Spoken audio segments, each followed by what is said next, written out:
Bapa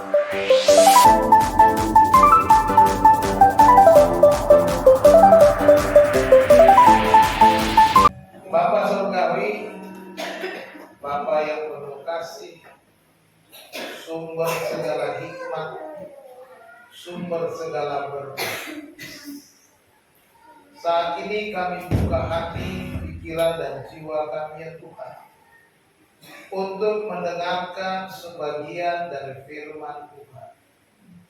Berbicaralah kepada kami ya Bapa, penuhilah kami dengan firman-Mu. Penuhi kami dengan Roh-Mu yang kudus ya Tuhan, agar kami dapat mengerti rencana-Mu, firman-Mu bagi kami. Berbicaralah, kami siap mendengar. Di dalam nama Tuhan Yesus Kristus kami sudah berdoa. Haleluya. Amin. Silakan duduk. Shalom. Bapak Ibu Saudara dikasih Tuhan, hari ini judul khotbah saya, dusta berbuah dusta. Ya. Jadi hati-hati dengan sebuah dusta. Karena dusta akan menghasilkan dusta lainnya. Mari kita membaca dalam Injil Lukas pasal 22. Injil Lukas 22 ayat 54 sampai ayat 62 ya. Injil Lukas ayat 54 sampai ayat yang ke-62. Saya akan bacakan untuk kita semua. Bapak Ibu silakan menyimak dengan Alkitab masing-masing, baik yang ada di gadget ataupun Alkitab tercetak. Mari kita simak baik-baik. Lukas 22 ayat 54 sampai 62, demikian firman Tuhan. Lalu Yesus ditangkap dan dibawa dari tempat itu. Ia digiring ke rumah imam besar, dan Petrus mengikuti dari jauh. Di tengah-tengah halaman rumah itu orang memasang api dan mereka duduk mengelilinginya. Petrus juga duduk di tengah-tengah mereka. Seorang hamba perempuan melihat dia duduk dekat api. Ia mengamat-amatinya lalu berkata, juga orang ini bersama-sama dengan dia. Tetapi Petrus menyangkal, katanya, bukan, aku tidak kenal dia. Tidak berapa lama kemudian seorang lain melihat dia lalu berkata, engkau juga seorang dari mereka. Tetapi Petrus berkata, bukan, aku tidak. Ayat 59, dan kira-kira sejam kemudian seorang lain berkata dengan tegas, sungguh orang ini juga bersama-sama dengan dia, sebab dia juga orang Galilea. Tetapi Petrus berkata, bukan, aku tidak tahu apa yang engkau katakan. Seketika itu juga, sementara ia berkata, berkokoklah ayam. Lalu berpalinglah Tuhan memandang Petrus. Maka teringatlah Petrus bahwa Tuhan telah berkata kepadanya, sebelum ayam berkokok pada hari ini, engkau telah 3 kali menyangkal aku. Lalu dia pergi keluar dan menangis dengan sedihnya. Demikian kisah penyangkalan Petrus terhadap Yesus sesuai dengan apa yang Yesus katakan. Bapak Ibu yang dikasih Tuhan, seringkali kita tanpa sadar membedakan antara dosa kecil dan dosa besar. Ya, sadar atau tidak, sering kita membedakan itu. Seolah-olah ada dosa kecil, ada dosa yang besar. Contohnya, para pedagang sering bilang, saya tidak ambil untung, padahal dia sudah pasti untung. Tidak mungkin dia menjual sesuatu tanpa untung. Ada yang berkata, ini Pak, saya jual modalnya saja. Kadang-kadang dia hanya mempengaruhi pembeli supaya pembeli itu meyakini bahwa ini adalah harga yang termurah dari semua barang yang sama di tempat lain. Atau ada juga yang merekayasa timbangan. Timbangannya dibuat bagaimana supaya seolah-olah timbangannya sudah pas 1 kilo, padahal ada pemberat atau sesuatu yang membuat timbangan itu tidak sesuai. Ya, seringkali ini adalah sebuah dusta. atau bohong. Ya, dusta atau bohong kita anggap sebagai dosa kecil, ya kan? Beda dengan dosa mencuri, dosa membunuh, ya, dosa berzina. Mungkin kita bilang itu lebih berat daripada berbohong. Tetapi saudara yang dikasihi Tuhan, bagi Tuhan dosa is dosa. Dosa adalah dosa. Tidak ada yang berbeda. Di hadapan Tuhan, dosa sebesar apapun sama dengan tidak berkenan di hadapan Tuhan. Tidak ada dosa yang ditolerir oleh Tuhan. Tidak ada dosa yang Tuhan sukai. Semua dosa Tuhan tidak suka. Amin. Nah, kita akan belajar hari ini bahwa dusta hanya akan menghasilkan dusta-dusta selanjutnya. Ya, kita akan belajar dari firman Tuhan yang sudah disampaikan. Ada 3 hal yang kita baca, yang kita bisa pelajari. Yang pertama, kita melihat bahwa dusta datang dari hubungan yang renggang. Dusta hubungan yang renggang dengan Tuhan tentunya, ya. Ketika kita karena ada hubungan yang renggang dengan Tuhan, hubungan yang kurang baik dengan Tuhan, koneksi yang terputus dengan Tuhan. Ya. Kalau Nokia zaman dulu udah connecting people, sekarang Nokia sudah tak pernah diingat orang. Ya, Nokia sudah dilupakan. Orang lebih senang menggunakan handphone atau gadget made in China daripada Nokia yang buatan Eropa. Dulu BlackBerry luar biasa. Kalau orang pegang BlackBerry merasa bangga. Tetapi saudara, semuanya sudah terputus, ya kan? Dengan Nokia, dengan BlackBerry. Nah, hubungan kita dengan Tuhan ketika terputus, ketika hubungan kita dengan Tuhan renggang, ketika hubungan kita dengan Tuhan terpisah, maka akan mendatangkan dosa, akan mendatangkan dosa. Perhatikan di dalam ayat 54. Dikatakan dikatakan, lalu Yesus ditangkap dan dibawa dari tempat itu. Ia digiring ke rumah imam besar, dan Petrus bagaimana? Mengikut dari jauh. Petrus menjaga jarak dari Tuhan. Petrus menjaga jarak. Mungkin ada rasa takut kepadanya. Jangan sampai aku juga ikut ditangkap. Jangan sampai aku juga ikut diadili. Jangan sampai aku juga menjadi tahanan dan menjadi pesakitan. Memang, tetapi karena ketakutannya, dia menjauh, menjaga jarak dari Tuhan. Petrus menjaga jarak, dia menjaga hubungan. Padahal Yesus sudah berkata kepada dia, ingat hai Petrus, sebelum ayam berkokok engkau sudah menyangkali aku 3 kali. Tetapi perkataan itu rupanya dilupakan oleh Petrus. Pada saat Yesus ditangkap, dia melupakan itu karena rasa takutnya. Perhatikan saudara dikasih Tuhan.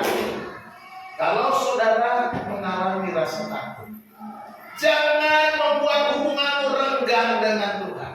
Ketika rasa takut itu menguasai hidupmu, justru engkau harus makin dekat dengan Tuhan. Engkau harus menjaga hubungan yang baik dengan Tuhan. Engkau harus semakin mendekat dengan Tuhan sehingga ketakutanmu bisa dikalahkan. Sehingga apa? Sehingga firman Tuhan akan menguasai engkau, akan engkau ingat. Petrus melupakan perkataan Yesus. Karena apa? Ketakutannya. Ketakutannya membuat dia menghindar. Ketakutannya membuat dia jauh dari Tuhan. Dia jaga-jaga. Karena dia tidak mau menghadapi masalah. Saudara dikasih Tuhan, sebagai orang percaya, jangan pernah takut masalah. Jangan pernah takut ada persoalan, ada problem apapun. Tetapi kita harus semakin dekat dengan Tuhan. Ini yang paling penting. Supaya apa? Tidak menghasilkan dosa. Ayat 55 dikatakan, di tengah-tengah halaman rumah itu orang memasang api dan mereka duduk mengelilinginya. Petrus juga duduk di tengah-tengah mereka. Ketika dia sudah menjaga jarak, kemudian Petrus berkamuflase dengan berkumpul di tengah-tengah orang banyak. Seolah-olah di sana dia mau bersembunyi di antara orang banyak itu, supaya dia tidak diperhatikan, supaya dia tidak dipedulikan, supaya orang-orang tidak mengacungkan dia, supaya dia aman, dia mencari aman. Dia justru berkumpul dengan orang-orang yang banyak itu. Dia bukan berkumpul dengan para murid. Dia bukan berkumpul dekat dengan Yesus, mendekat kepada Yesus. Dia tidak mendekat dengan saudara-saudara rasul-rasul yang lainnya. Dia justru menyendiri. Dia justru berkumpul di tengah-tengah orang banyak, kerumunan orang banyak yang mau mengadili Yesus. Bahkan dia di sana bersembunyi di tengah-tengah orang banyak, di kerumunan itu, dengan kumpul bersama-sama. Dia tidak mau menghadapi masalah. Dia tidak mau menghadapi persoalan. Ini yang terjadi dengan Petrus. Sehingga dia mencari aman. Mencari aman. Dan ini terjadi pada Petrus. Ketika hubungan yang pisah dengan Yesus, ketika dia berusaha mencari aman bagi dirinya sendiri, ketika dia mencari jalan keluarnya menurut pikirannya sendiri, justru hubungannya semakin jauh. Saudara dikasih Tuhan, jangan kita menjauh dari Tuhan. Jangan mencari aman dari segala macam situasi dengan caramu sendiri, tetapi mendekatlah kepada Tuhan. Carilah Tuhan, berusahalah menjalin hubungan yang terus-menerus baru dengan Tuhan setiap hari. Kehidupan kita tentu banyak tantangan. Kehidupan kita di dunia ini banyak persoalan, banyak pergumulan. Itu sebabnya kita harus berusaha menjaga hubungan kita dengan Tuhan semakin baik. Supaya apa? Supaya kita semakin dekat dan tidak menghasilkan dosa. Ya. Kok nggak mau jalan? Tolong dibantu. Ya. Perhatikan di situ bahwa ketika hubungan kita menjauh dari Tuhan, kita mudah jatuh ke dalam dosa. Tolong diklik. Ya. Kita mudah jatuh ke dalam dosa ketika kita menjauh dari Tuhan. Kita akan lihat bersama-sama dalam bagian Injil yang lain. Ya, perhatikan perbedaan Yohanes dengan Petrus saat Yesus ditangkap dalam Injil Yohanes. Pasal 18 ayat 15 sampai 17 dikatakan, Simon Petrus dan seorang murid yang lain. Murid yang lain ini adalah penulis Injil Yohanes menurut para penafsir, dan itu adalah Yohanes sendiri, murid Yesus. Ya, Simon Petrus dan seorang murid yang lain mengikut Yesus, mula-mula mengikut Yesus. Murid itu mengenal imam besar dan ia masuk bersama-sama dengan siapa? Yesus. Ia masuk bersama-sama dengan Yesus ke halaman istana imam besar. Murid yang lain itu tidak takut. Dia menanggalkan ketakutannya. Dia meninggalkan semua masalahnya. Dia meninggalkan semua keraguan-keraguannya. Dia masuk ke rumah imam besar bersama-sama dengan Yesus. Tetapi apa yang dilakukan Petrus ayat 16? Tetapi Petrus tinggal di luar dekat pintu. Seharusnya dia bisa masuk bersama-sama dengan Yohanes, karena Yohanes kenal dengan imam besar itu. Ya, maka murid lain tadi mengenali, yang mengenali imam besar kembali kalau bercakap-cakap dengan perempuan penjaga pintu lalu membawa Petrus. Ketika Petrus mau dibawa masuk, perempuan itu bilang apa? Maka kata hamba perempuan penjaga pintu, bukankah engkau juga murid orang itu? Jawab Petrus, bukan. Ketika masuk pintu, seorang hamba perempuan berkata, bukankah engkau juga murid orang itu? Petrus bilang bukan. Mungkin pertanyaan ini membuat dia menjadi ketakutan. Akhirnya dia nggak jadi masuk dan kemudian dia kumpul dengan orang-orang banyak di perapian. Memang tengah malam yang dingin pada waktu itu di sana, dia mencari api dan duduk di antara orang-orang banyak, kerumunan orang banyak. Kita perhatikan berbeda dengan Yohanes.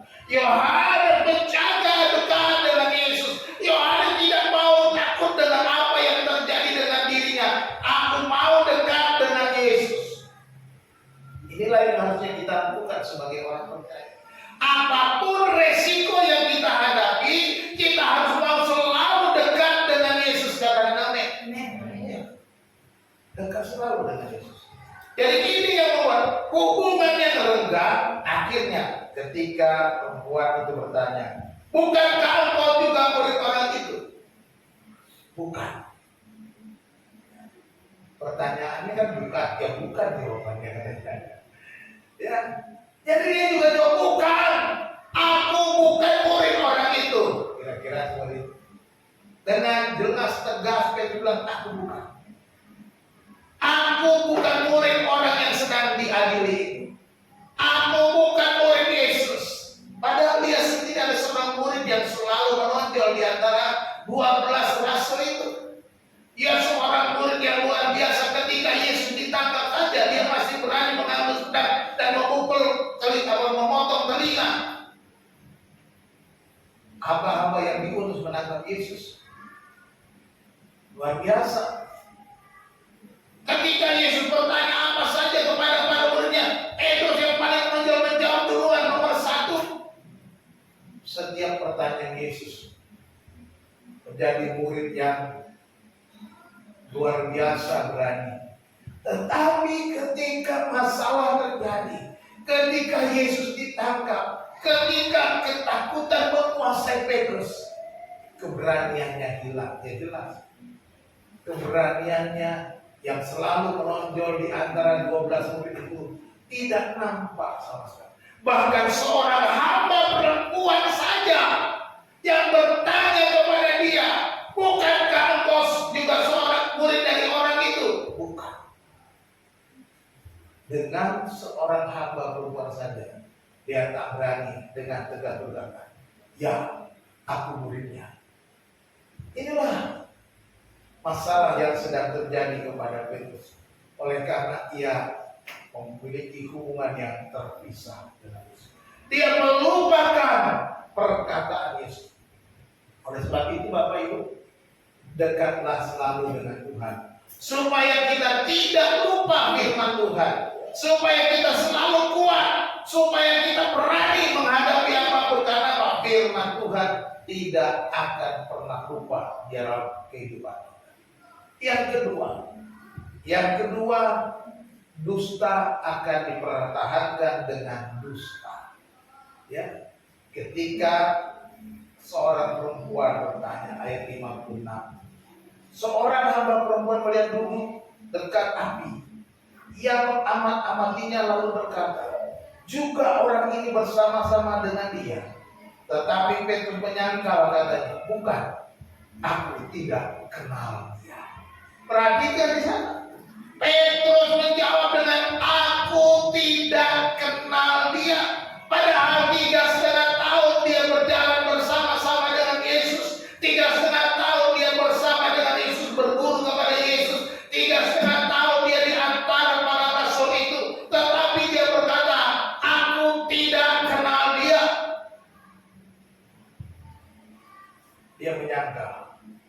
Petrus mengaku tidak kenal Yesus. Kenapa? Karena dia sudah berdusta. Dia harus mempertahankan dengan dusta. Dan ketika ayat 58, tak berapa lama kemudian seorang lain melihat dia lalu berkata, engkau juga seorang dari mereka. Tetapi Petrus berkata, bukan, aku tidak. No, I'm not. Bukan, aku tidak, aku bukan muridnya. Karena dia sudah berdusta, akhirnya dia harus mempertahankan dustanya. Ya. Perhatikan, Ketika kita berbuat dosa, kita akan mempertanyakan dosa ketika orang yang bertanya kepada kita.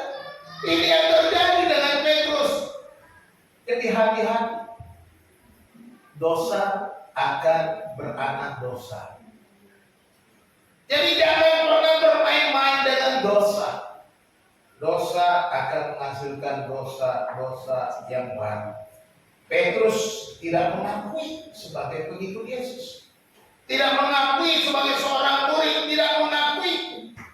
Dia tidak kenal, dia bukan murid, dan dia merasa bebas dengan pendapatnya. Kenapa? Karena dia sudah berdusta pertama kali. Maka ketika ada orang yang bertanya kedua kali, dia juga berkata, tidak, aku nggak kenal. Jadi perhatikan di sana, dusta akan dipertahankan terus-menerus. Demikian juga ketika dia di dalam ayat berikutnya, ya.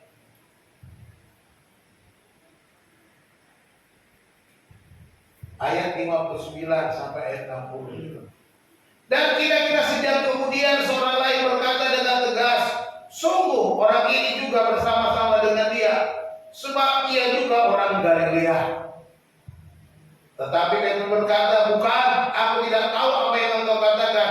Seketika itu juga sementara ia berkata, berkokoklah air. Kita perhatikan sini, bahkan Petrus tidak mengakui seluruh statusnya sebagai murid Yesus. 3 kali. Aku nggak tahu apa yang kau katakan. Ini sama dengan dia menyangkali statusnya sebagai murid Yesus. Padahal orang melihat, lihat, sungguh orang ini juga bersama-sama dengan dia sebab dia juga orang Galilea. Kenapa? Cara berpakaian pada waktu itu akan nampak orang Galilea atau tidak. Cara berpakaian orang Galilea berbeda dengan orang Yudea di selatan, orang Galilea di utara. Jadi orang berkata, ini orang Galilea. Maka dia kata, bukan, aku tidak tahu apa yang engkau katakan. Aku tak ngerti apa yang kamu bilang. Apa maksud kalian? Pertanyaannya seolah-olah dia tak ngerti pertanyaan. Padahal dia tahu persis. Pertanyaannya orang ini benar-benar murid Yesus. Orang ini benar-benar murid Yesus, orang Galilea itu. Karena aku lihat dia berpakaian cara orang Galilea. Ya. Tetapi Petrus tidak mau mengakui. Dusta dipertahankan dengan dusta. Dan akhirnya berkokoklah ayam. Ya. Petrus tidak mengakui seluruh statusnya. Demi menutupi dustanya, seorang akan berdusta kembali. Nggak putus-putus. Jadi jangan pernah memulai sesuatu dengan dusta. Ya. Apalagi kalau saudara di dalam berusaha mencari pekerjaan misalnya. Jangan pernah berdusta ketika menghadapi wawancara.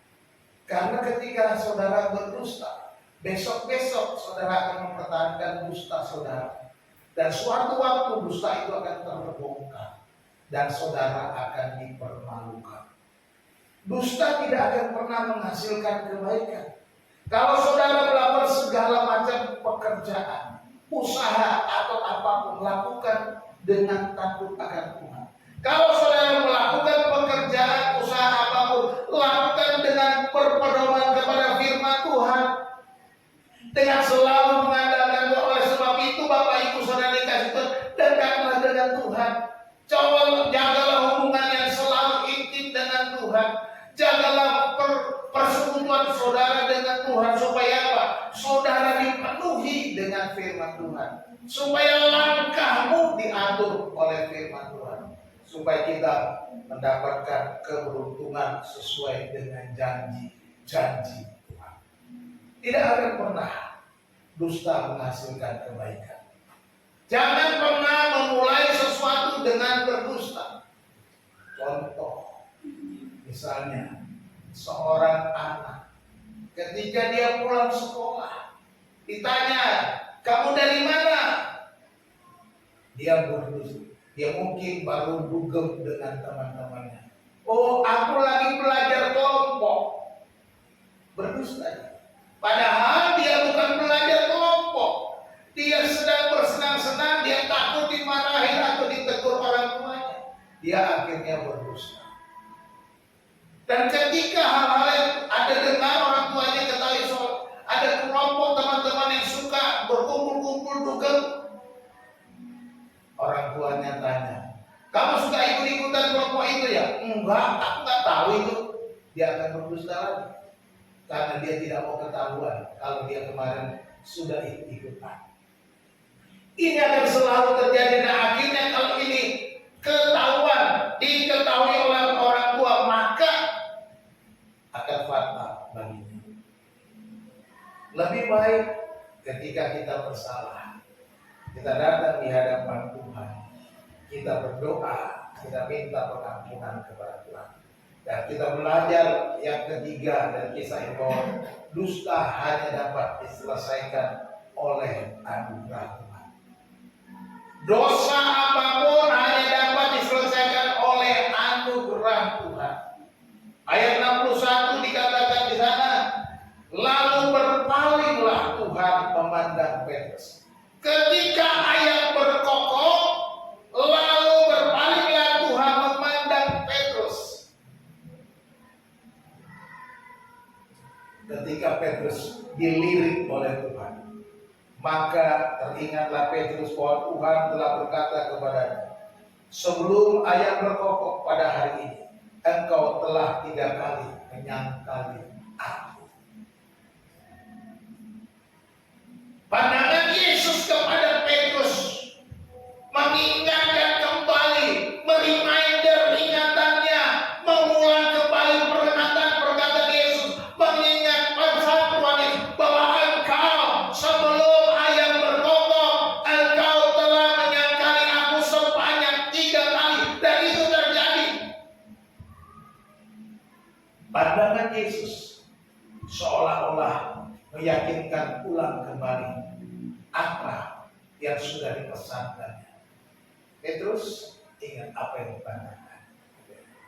Ketika dipandang, pandangan Yesus juga mencela Petrus, engkau tidak berjaga-jaga, engkau tidak menjaga hubunganmu dengan aku, engkau tidak waspada. Dan pandangan itu juga menegur, merupakan sebuah teguran kepada Petrus. Engkau sudah gagal, engkau sudah salah, engkau sudah jatuh. Pandangan itu begitu dalam bagi Petrus. Pandangan itu bukan sekedar pandangan biasa, bukan sekedar seperti orang yang sedang bercinta kena pandangan pertama sehingga hatinya deg-deser, tapi ini pandangan yang membuat hatinya tersayang. Pandangan yang membuat Petrus merasa tertegur, merasa bersalah, merasa berdosa. Dan pandangan itu mengingatkan semua apa yang Yesus sudah pesankan kepadanya. Pandangan ini mengingatkan Petrus, ingat pesan. Bapak Ibu Saudara kasih Tuhan, kita mungkin menjalani kehidupan kita seperti biasa-biasa saja, tetapi kita harus ingat penting akan pesan Yesus di dalam kehidupan kita. Pesan Tuhan ada di dalam kitab suci. Pesan Tuhan ada dalam Alkitab yang tertulis ini. Saudara bisa baca, saudara bisa ingat, saudara bisa cari tahu pesan Tuhan.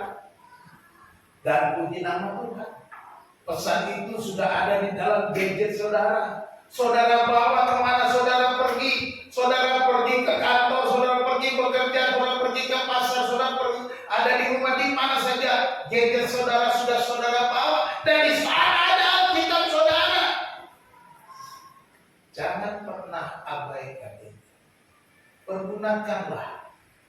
Kalau saudara mau menjaga hubungan, sebab kita akan tergelincir kalau kita mengabaikan firman.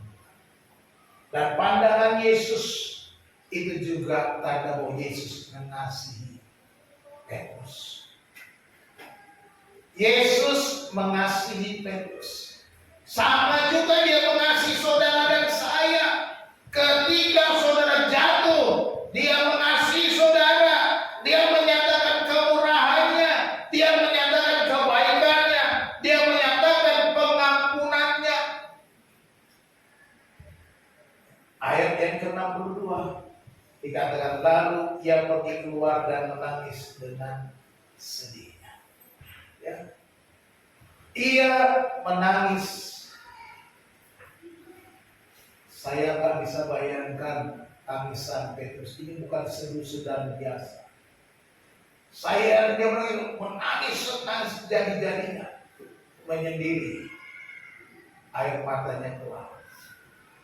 Aku murid yang selalu membela Yesus di depan, tetapi aku gagal. Aku sudah menyangkali, aku sudah berbuat dosa, aku sudah berbuat salah. Kira-kira seperti itu. Saya membayangkan penyesalan. Tapi inilah yang harus kita lakukan. Karena anugerah Tuhan, kita perlu menyesali semua perbuatan kita. Kita harus menyesali dosa-dosa kita. Kita harus menyesali bahwa kesalahan-kesalahan yang pernah kita buat itu sudah tidak diperkenankan Tuhan. Dan kita mau supaya mengakui akan kegagalan kita. Akui kegagalan kita. Tuhan, aku dosa. Aku gagal. Aku bersalah. Jangan pernah mengabaikan itu seolah-olah biasa-biasa saja. Bapak Ibu yang dikasih Tuhan, kasih karunia Yesus dinyatakan dengan sebuah peringatan kepada Petrus. Jauh sebelum Petrus jatuh ke dalam dosa. Ya. Ini kasih karunia. Petrus sudah diingatkan jauh sebelum dia jatuh. Demikian juga kita sebenarnya, Yesus mau mengingatkan kita bahwa betapa lemahnya kita. Kita dapat saja jatuh ke dalam dosa. Oleh sebab itu kita harus menjaga hubungan yang baik dengan Tuhan, menjaga hubungan yang benar-benar dekat dengan Tuhan tiap-tiap hari, tiap-tiap waktu. Bukan hanya sewaktu-waktu, bukan hanya kalau sempat, bukan hanya kalau dapat, tetapi berilah waktumu, waktu yang terbaik untuk Tuhan. Karena Yesus mengasihi kita, Yesus menolong kita, Yesus penuh dengan kasih karunia. Dia sudah berpesan bahwa kita adalah tubuh yang lemah, manusia yang lemah, yang selalu dikuasai kedagingan. Oleh sebab itu kita diingatkan supaya kita tidak mengikuti keinginan daging, tetapi mengikuti keinginan roh. Dengan demikian, kalau kita ingat itu, maka kita harus menang atas segala kelemahan-kelemahan. Bapak Ibu yang dikasih Tuhan, sebagai penutup, dusta berbuah dusta. Apa yang harus kita perbuat sekarang? Ya. Yang pertama, milikilah hubungan yang baik dengan Tuhan setiap hari. Melalui doa saudara, melalui persekutuan saudara, melalui pembacaan Alkitab, ini penting. Doa pribadi, persekutuan orang percaya, pembacaan Alkitab membuat hubungan kita menjadi dekat dengan Tuhan, menjaga hubungan kita semakin akrab, semakin intim dengan Tuhan, sehingga menolong kita untuk bisa mengalahkan segala pencobaan, melewati segala tekanan. Yang kedua, hindarilah segala bentuk dosa. Jadi kalau ada dosa, mengintai, hindari. Jangan justru dilakukan. Hindarilah segala bentuk dosa agar tidak melahirkan dosa yang baru, sehingga menjadi kebiasaan hidup dalam dosa. Ini di hati. Orang yang hidup dalam dosa itu adalah orang yang sudah melakukan dosa dan kemudian mengulangi menjadi dosa-dosa yang baru. Inilah hidup dalam dosa. Jadi kita harus hindari apapun itu. Supaya apa? Supaya kita tidak menghasilkan dosa beranak dosa, bercucu dosa, bercicit dosa, menghasilkan dosa yang baru. Hindari itu, tolak itu, supaya kita hidup berkemenangan. Dan yang ketiga yang harus kita lakukan adalah akuilah setiap dosa kita di hadapan Tuhan. Akuilah di hadapan Tuhan untuk memohon kasih karunia-Nya agar kita mendapat pengampunan. 1 Yohanes 1 ayat 9 bilang apa? Jika kita mengaku dosa kita, maka Ia adalah setia dan adil sehingga Ia akan mengampuni dosa kita, menyucikan kita dari segala kejahatan. Inilah yang kita lakukan. Kita harus mengakui dosa kita di hadapan Tuhan. Ketika kita bersalah, akui di hadapan Tuhan. Dan jangan pernah mengulanginya lagi. Jangan pernah melakukan dosa-dosa yang baru. 3 hal ini yang harus kita ingat. Hubungan yang baik dengan Tuhan, menghindari dosa, dan mengakuinya di hadapan Tuhan jikalau kita telah gagal. Inilah yang harus kita simpan di dalam kehidupan kita tiap-tiap hari. Tuhan Yesus memberkati kita. Mari kita berdoa. Segala puji syukur kami naikkan kepada-Mu ya Tuhan. Terima kasih kami sudah mendengar firman-Mu. Kami sudah belajar dari Petrus yang telah gagal. Ketika Tuhan sudah mengingatkannya bahwa dia akan menyangkali Yesus sebelum ayam berkokok. Dan dia karena ketakutannya dia menjauh daripada Tuhan. Tuhan, kami tahu kadang-kala ketakutan kami, kekhawatiran kami membuat kami menjauh dari Tuhan dan membuat kami gagal untuk menikmati berkat Tuhan. Tuhan, ajar kami untuk selalu menjaga hubungan kami dengan Tuhan, selalu menghindari segala dosa yang ada mengintai kami, dan selalu datang di hadapan Tuhan mengaku kesalahan dosa kami ketika kami jatuh. Bapa, kami yakin anugerah-Mu besar, anugerah-Mu ajaib bagi kami. Terima kasih Tuhan. Bapa, terima kasih untuk pelajaran firman Tuhan pada pagi hari ini bagi kami.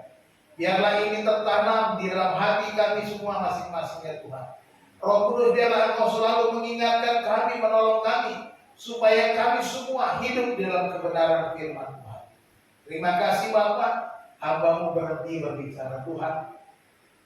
Biarlah Engkau terus berbicara kepada kami lewat Roh-Mu yang kudus. Terima kasih Tuhan, kami mengucap syukur di dalam nama Tuhan Yesus Kristus, Tuhan dan Juru Selamat kami. Haleluya. Amin.